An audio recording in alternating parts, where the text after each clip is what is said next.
So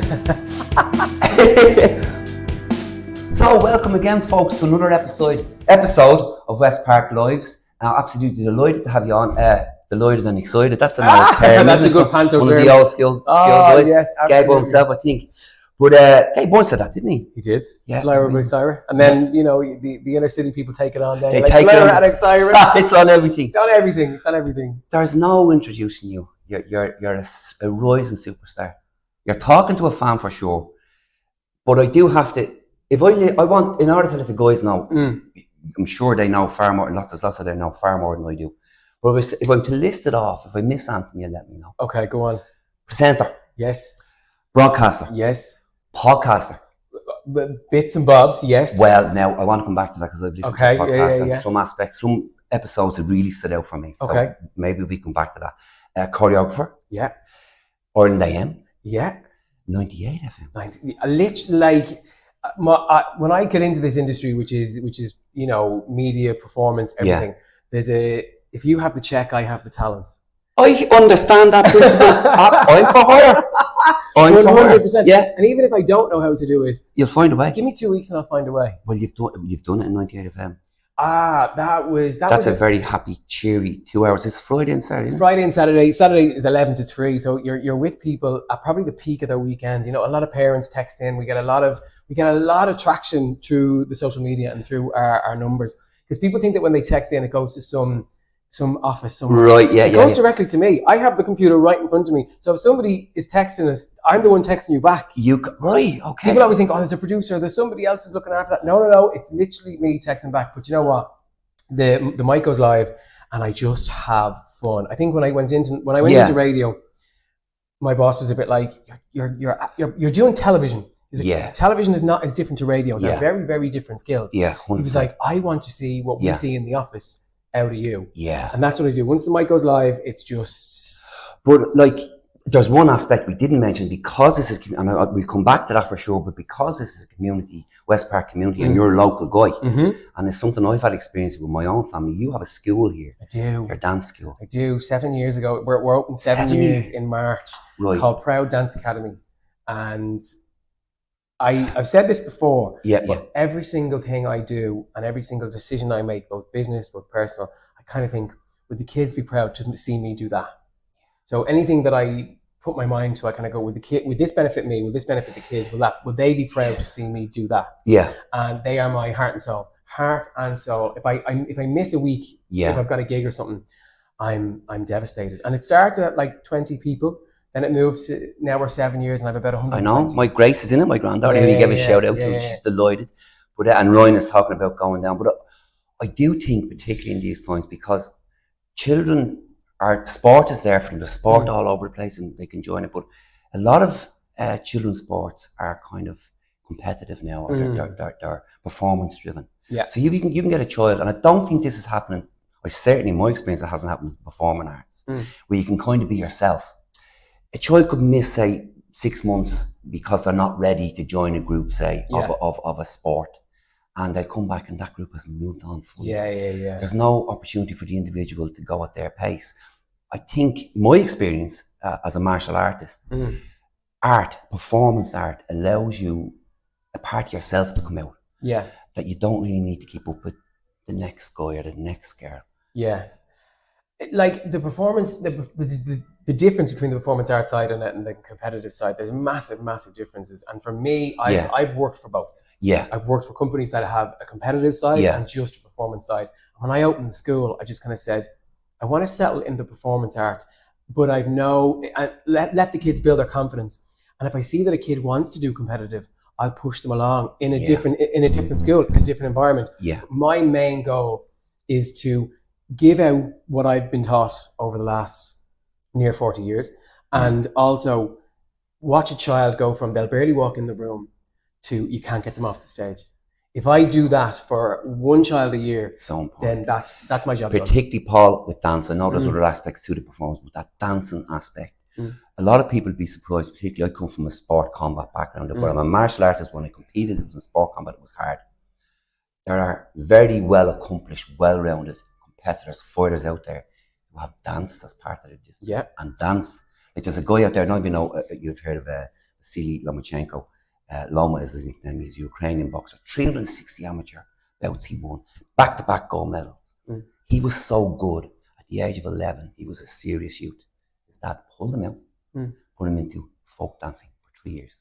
Jeez. He cites that as one of the gives him a sense of place, a sense of obviously he can dance around, a sense of presence in the ring.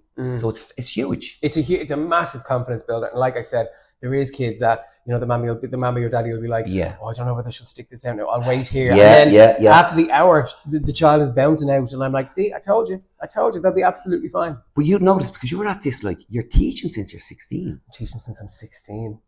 That tells me too. And I'm teaching in Tallaght since I was 16. I started teaching in Kilnamanagh when I was 16. One woman gave me I have to give a shout out to Helen Jordan, who's a local Tallaght lady. Right. The Helen Jordan Stage School is where I began. And she gave me the good chunks of my training. But then there was a local lady called Lynn Malone who had a stage school in Kilnamanagh, and she let me be her teaching assistant. And that's where I got it. And then I've just gone from class to class to class. And then 2018, I decided I'm teaching for everybody else. I hear this, but you're in school at 16. Yeah. So, I left school at 7. I left school at 16. You weren't a fan. I wasn't a fan. I was bullied so badly. Were you? Yeah, I was bullied so badly. And there was a day, and I come from a sports school, right? I come from a rugby-based school in Temple Oak, right? Said. Okay. I hope the faculty has changed now, obviously, but back then, like, mum and dad went down to the school to kind of say, look, he's being bullied, he's this, he's that, we know he's different, da. And the school just kind of said, well, unless we see physical violence, there's nothing we can do. It's awful, isn't it? So that was going on for about a year. Yeah. And then one day my dad drove me up. I was in the middle of 5th year. And my dad drove me up to the school and he said, if you don't want to go back in there, I'm not going to make it, but you have to go to work. Yeah. And I said, I'll go to work. And I haven't stopped working since the day we drove back. As I say, I kind of sussed that out, because the next thing, when I was having a little look at your background, you performed as an adult, but you weren't an adult. I think it was in the gate or something. You could have been caught out there. So you really knew what you wanted at a young age. 100%. I knew where I was going. I knew what I wanted to do. I just needed to finesse the skill and to make it happen. You know, and I'm a chancer. I can talk the talk. Well, I think you have to. Yeah, 100%. But you also have to have the talent behind you. You have your dancing background behind you at such a young age. That must be really feeding into everything you've done up to this point. You learn a lesson every day, and every single gig, every single opportunity, every single TV show, radio show, you learn something new. Yeah. You're never good enough to not learn. Yeah. And I'm the same when I'm in here, when I'm working with trainers or doing something else or moving to a class or whatever. You're always just trying to build and progress. Well, let's look at that, because you are here. And in terms of fitness, obviously you're dancing, you're performing. Yeah. Particularly if you're younger. You kind of don't need to train so much. Did you go to gyms then? No, and I wish. Right. I always wish that I had gotten the love I have for fitness and the gym when I was 15, 16. To hear that. Yeah. Because I was a big kid. I was a big child. Like, you're talking at my biggest that I've ever been between adult and, teenage years, I was about a 36 waist. Like, I was a big lad. Right. And I think it was, I started here and found a little bit of love of fitness, and it was 2018, and I wanted to drop weight after I'd done a television show. I'd done Ireland's Got Talent, which was kind of what helped me push me to a point. And there was a trainer here who was just starting to do PT, and he had me for about 6 months, and I dropped into the best shape of my life. Go on. And the bug was bitten. How long ago was this, Paul? Sorry. 2018. So I've been a member here for way longer. So you came in here, because I looked again at your profile on Westpark. You come in here at 80 kilo. Mm-hmm. Now you can carry 80 but you're down now to 67. I was but I'm about 70 at the minute, but the goal is to work towards. But I've built more muscle. When I was 67, I was stick thin. I wasn't probably that happy. And I'm starving the whole time. Now I'm at a good 70, and I've got a good bit of muscle, and I'm just finessing that. But I'm a yo-yoer. I won't keep to a certain point. I will go up and I will come back down again. So you're no target weight, because at one stage you got yourself between 13 and 7% body fat, which is, that's driven, that's athletic level. So you stayed for a long period of time. How did you manage it with, like, the industry you're in requires a lot from your presence. It requires you to be flexible. You have to be there, particularly if you're rising up. If you're not available, it's someone else. So you would have had that pressure, but you need to be continuous to get to the level you got. That's an athletic level. And continuous is my middle name. Kevin, who's the gym manager, obviously, he says to me no, all the time. He's Kevin like, you know your man. He always says your dedication is unbelievable. He's like, you're here every single day, even on your off days. And I'm kind of going, for me, if I don't make it here, even if it's half an hour cardio, even if it's something tiny or small, I haven't actually fulfilled my day. And I know that's obsessive and that's my nature, but there's nothing wrong with that. You don't understand that I don't come here just to work out and to punch weights or push weights or whatever. I do a lot of my business here. I'll have the phone on the stepper on the treadmill and I'll be answering emails, or I'm here in the morning, I'm plotting and planning my day and where it's going to go and how it's going to go. And that sets me off completely. Have you found, is that a good combination for you? Because I've discussed this with Kevin on an interview. I think the use of phones should be looked at, certainly in terms of when people are working out. You found a happy place with that? I find a really good happy place with it. Because I'm self-employed. Yeah. So I understand what you're saying from somebody who works maybe 9 to 5 and they go into the office and they shouldn't be on their phone when they're here or whatever. No, I actually mean that if you can find a way of working when on the treadmill, you're laughing. Yeah. You're laughing. Yeah, absolutely. Like me on the stepper for, at the moment my trainer wants me to do 40 to 50 minutes cardio 5 days a week on top of a push session or a pull session or whatever it is. And those 50 minutes will be me fully planning the week, how the day looks, if there's emails I need to respond to, and look at the week going forward. You're saying it's not Eddie. Eddie, your better half is a PT. He was trained in the PT. He doesn't do it much anymore. Oh, right. But that was when we met. He was a PT. All right. Yeah. So he'd know stuff. He knows bits. So I probably should be asking him this because my better half, they're impossible to train. I don't want to train with him. Yeah. I hate training with him because he's a PT and he treats me like a client. And I'm like, I am not your client. She stops me. Yeah. Jacqueline goes, listen, like I'll give her the program and she's very precise, so she'll get it. If I deviate from it, it's almost an application form. Why did you do this? Why did this happen? She's going to kill me. It can be very hard. Yeah, it can. We don't train together. We actually, now we even take separate cars if we're going to the gym. Right. Is he down here as well? He's here as well. He rejoined because he was in a hotel that he was working in that they had a gym and it just made sense that he would go to work.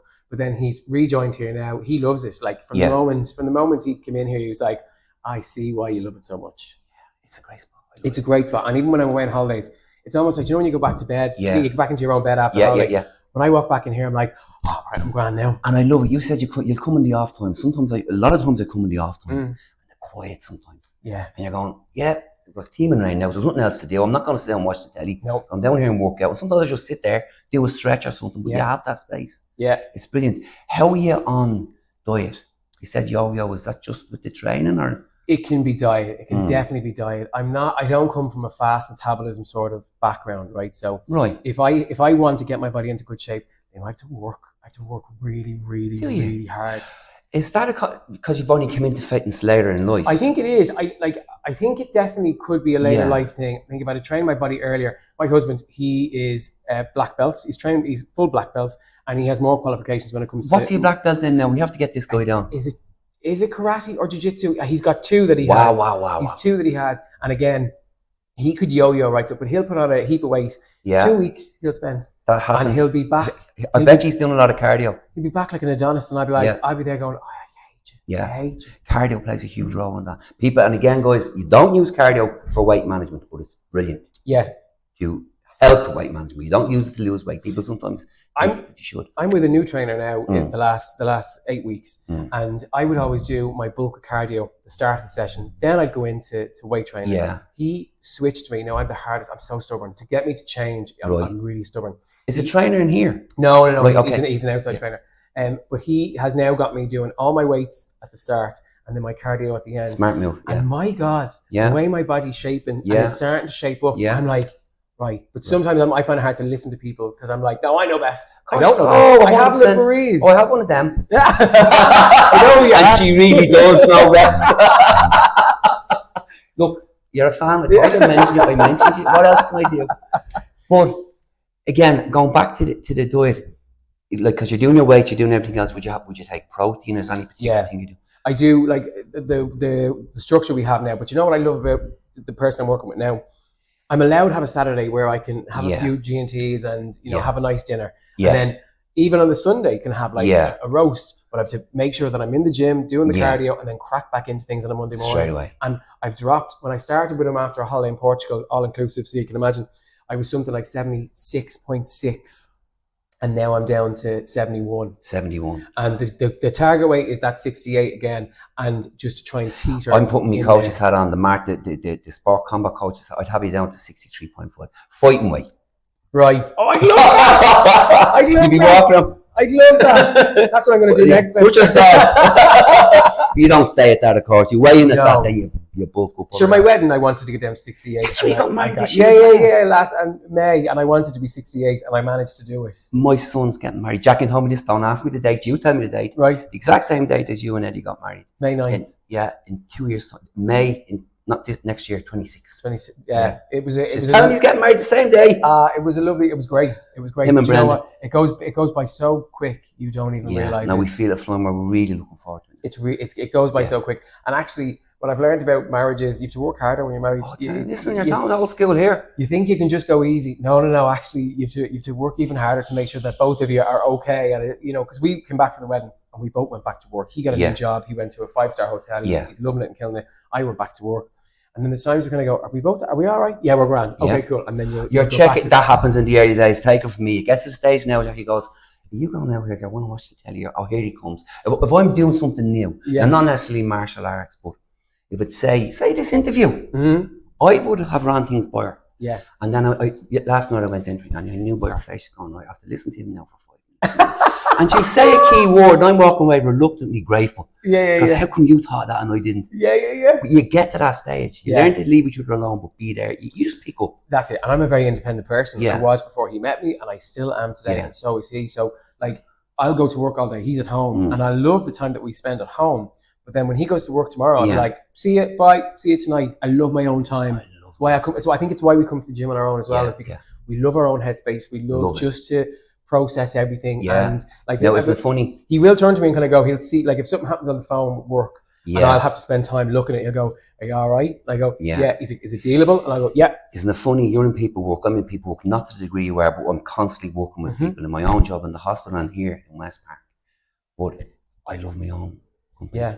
I love it. Now, I love the company. Small group of friends. Obviously, your partner's one of them. The one.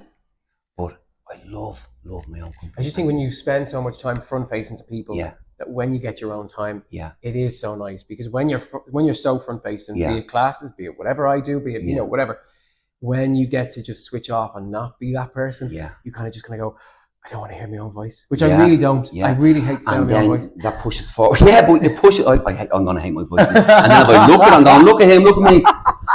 I'm matching the walls. You just see your head. We put Westpark. We put lean down martial arts here. There you go. Branded. But no, if you're meeting with others, close friends, you like certain company. Yeah. You like it to make sense. It's so valuable. And I'm still friends with the same people I was friends with when I'm 17. I'm lucky that way. Very lucky. Yeah. I'm a good judge of character, and I've got a very, very close circle of people. That's really, really important. Yeah. There were other questions I certainly wanted to ask you. I did want to ask you your weekly program. You've more or less covered that. Diet-wise, I'm asking, have you got a go-to? And I always say this, I'm a coffee and a muffin man. Oh, yeah. Can't be helped. And I don't care if it gives me that little extra. I've got, as in my little treat, what I want, crisps. Crisps, love to beat the band. And they're killers. They're killers, folks. I know they are. They're brilliant. I could be a crisp connoisseur. If they opened a crisp cafe, I swear to God, I'd probably Did you try the ones in Dunn's? The truffle and, what is it? The Dunn's brand are beautiful. Truffle and something. Black truffle and olive. Black truffle. You had more for them. I know, the black packet with the green on the front. Oh my God. I haven't tried them yet. But do you know what I will do? Whole pack I get the other night. Christmas. I've one day off this year and it's Christmas Day. The rest of the time I'm working up until mid-January now. And that one Christmas Day, I swear to God, I'll start with the crisp in the morning, I'll start with the crisp in the afternoon, and I'll have a crisp at night time. I have 2 dinners. I get drunk twice. Exactly that. Merry dinner, snooze, and merry dinner. 100%. 100%. Not to be done, folks. No, non-alcoholic stuff. Drink away. Oh my God, yeah. That's amazing. They would be mine. Now I love a sweet treat and all the rest of it, but it has to be like I wouldn't eat it has to be a really good sweet treat. Like if you're going and finding like a good cafe that have good bits or all the rest of it, I wouldn't just waste it. Well, I'm going to tell you, try it. Giving them a plug, I probably shouldn't. Well, I should, why not? Who might you say? Tesco do a deal, a coffee and a muffin. Right. $3.50. I'm in the car talking to myself. You can't beat it. Now I'm holding the wheel. And I'm a fiend to leave here without nice coffee. Iced coffee. Great coffee here. Great coffee here, but also coffee for me, I don't eat till later on in the day. Yeah. I'm more of like I'll eat at 1 p.m. Right. And it's after training. I love training on an empty stomach. It just makes me feel so much better. And it's certainly a lot of benefits to that. And a load of people will pass me by with the iced coffee and go, iced coffee in November? And I'm going to go, yeah. And I'll wear shorts until the middle of December. That's me. That's me. Leave me alone. Yeah. That's how I do. Yes. 100%. 100%. I wanted to, and again, it is an interview here, but I told you about the podcast. 2 episodes stood out. One was with Simon. Mm-hmm. He's the kind of guy, he's a friend of yours, and that comes across. Yeah. He's the kind of guy you just want to, you'd eat those crisps with, and you just talk and talk and eat and talk. He has come into my life at many, many different stages, right? Yeah. He was 16 he was 16. He was light with that. I was 16 when I met him. And he was my first ever director for the first ever year that I choreographed Panto, right? And he guided me along the way. And he showed me the ropes and showed me how to do and calmed me down when I was getting to above me station. And then when I started Ireland AM, he was my co-host. He did the exact same thing. I know. He guided me along the way. He showed me. He's such a great company. I think if he was still at Ireland AM, I think I would probably still be there full time because we just had such a good rapport together because we knew each other and we laughed and all the rest of it. And then I worked with Panto there last year, and I just forgot how much I loved him as a human, as a master of his craft, and so much more. He just gives.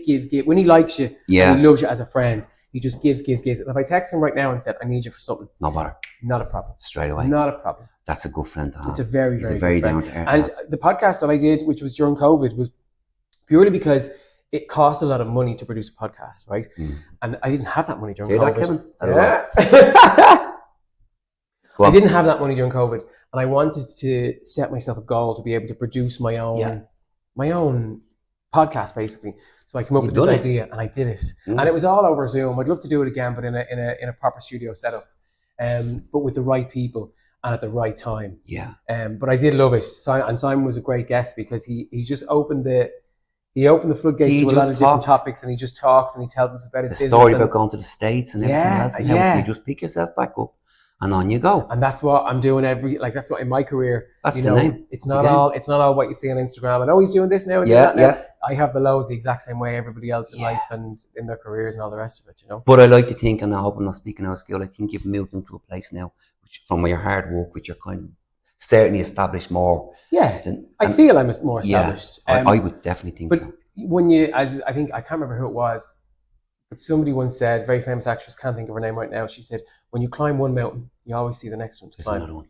So, and I'm continuously looking, kind of going, how's that mountain looking up there? Am I okay to climb?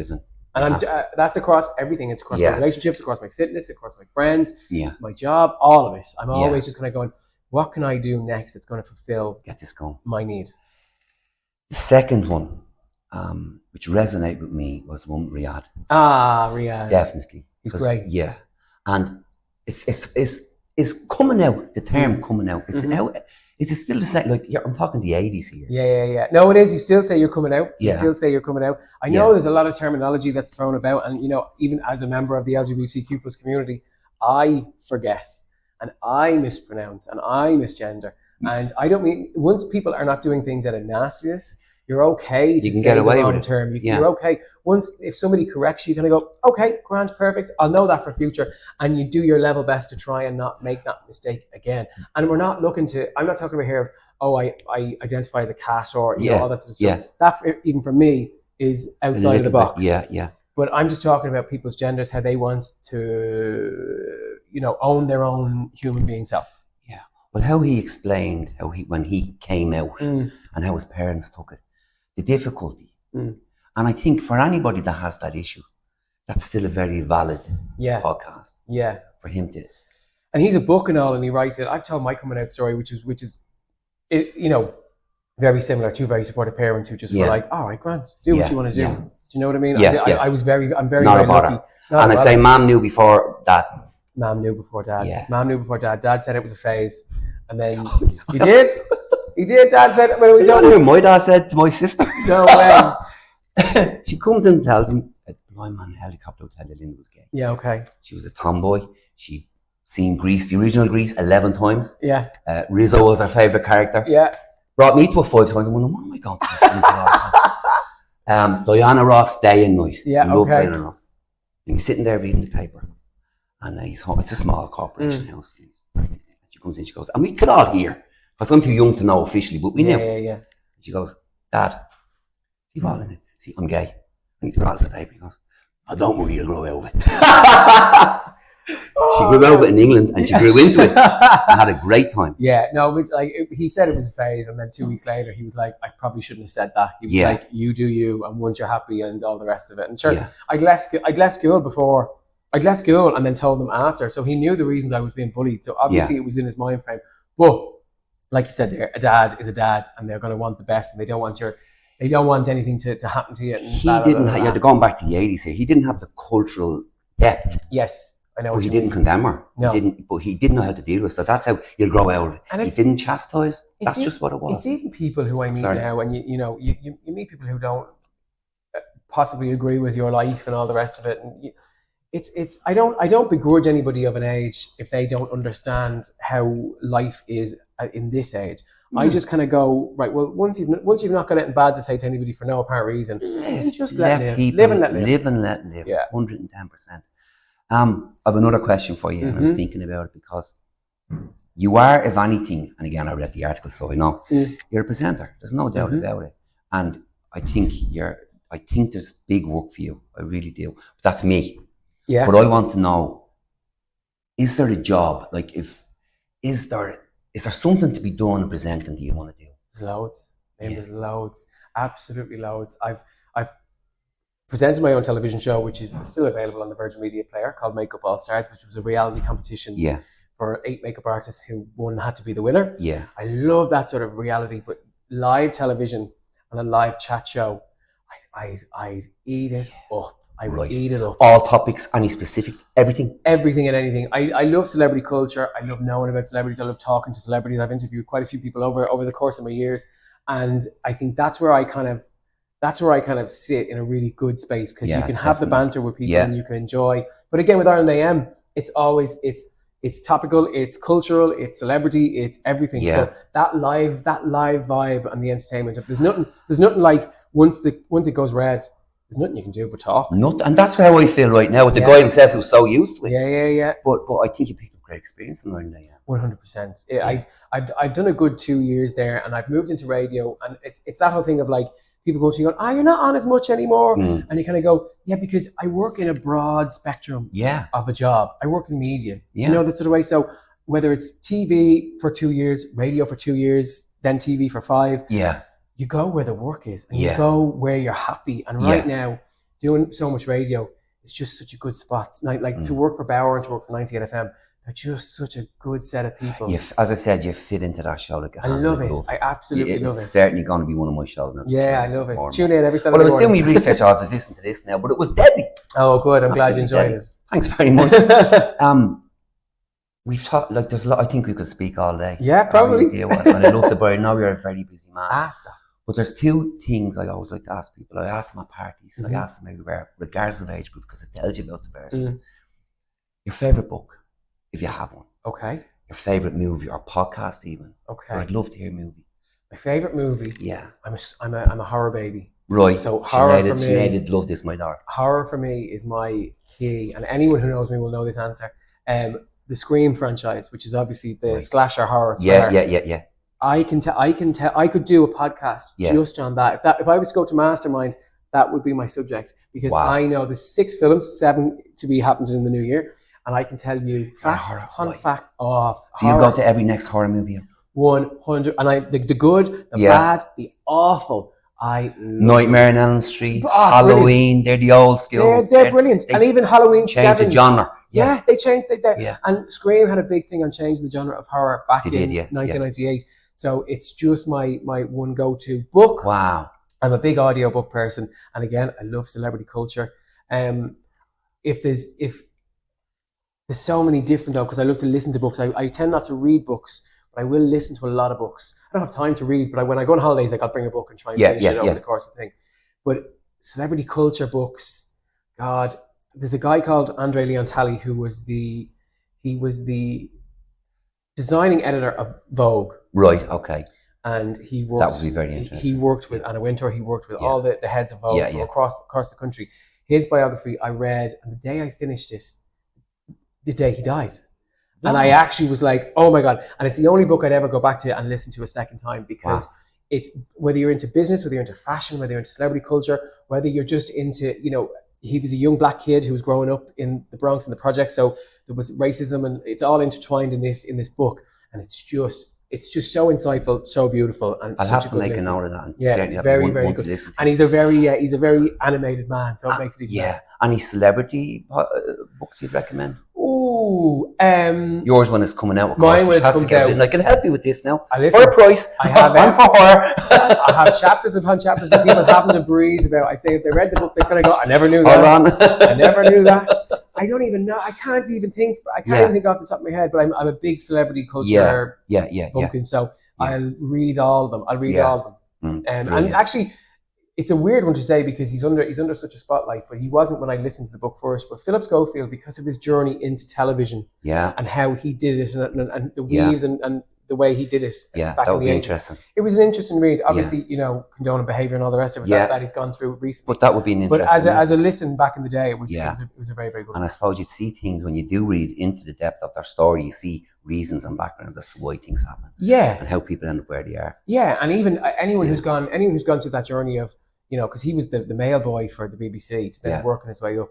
Those sorts of stories really interest me because, again, you take something away from everybody and kind of go, well, if that worked for that person, if she could do that and he could do that, why can't I adapt that to my own life? Yeah, I'm a big believer in taking lessons away from anybody or anything that you can definitely come 100%. Across.